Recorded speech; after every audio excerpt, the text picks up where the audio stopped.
Life is like a mystery box. You buy it, but you never know what you're gonna get.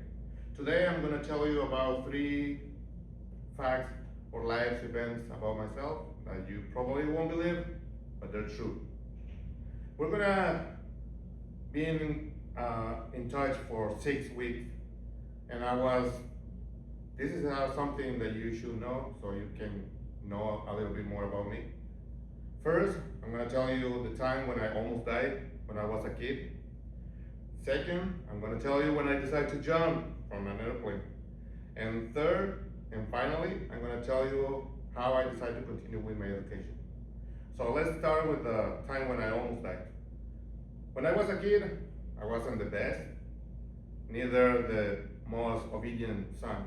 I was getting in trouble because I never followed my parents' advice or direction, or even my older brother's advice. We always helped my father in the field work, so one day when we were going to help him, we decided to take a bath in a river. The day before it rained, the river was deeper than usual. But we decided to take a bath out before heading to the field. I'm not an expert swimmer, but I decided to jump first, even before I checked how deep the river was that day. Big mistake. I remember seeing the sun reflecting on the water above me, and then my brothers and another guy taking me out of the river. I survived. Oh. Now that you know about my scary experience, I'm going to tell you how I decided to jump from an airplane.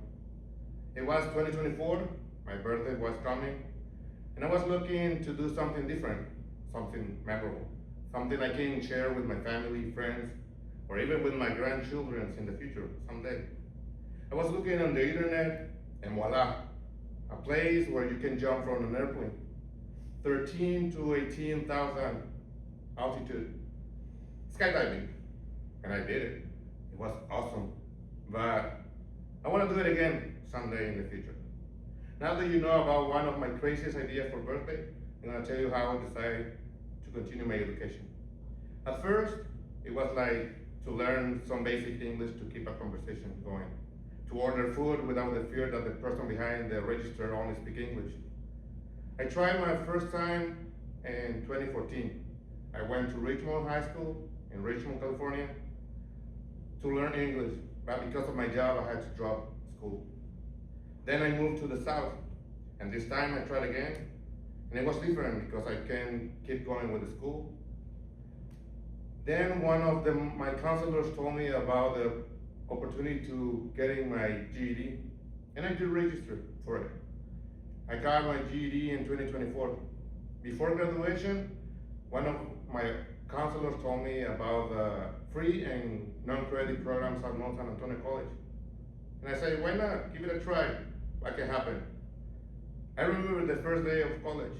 I was nervous, but at the same time excited to be there. 2 years later, here I am, taking my speech class.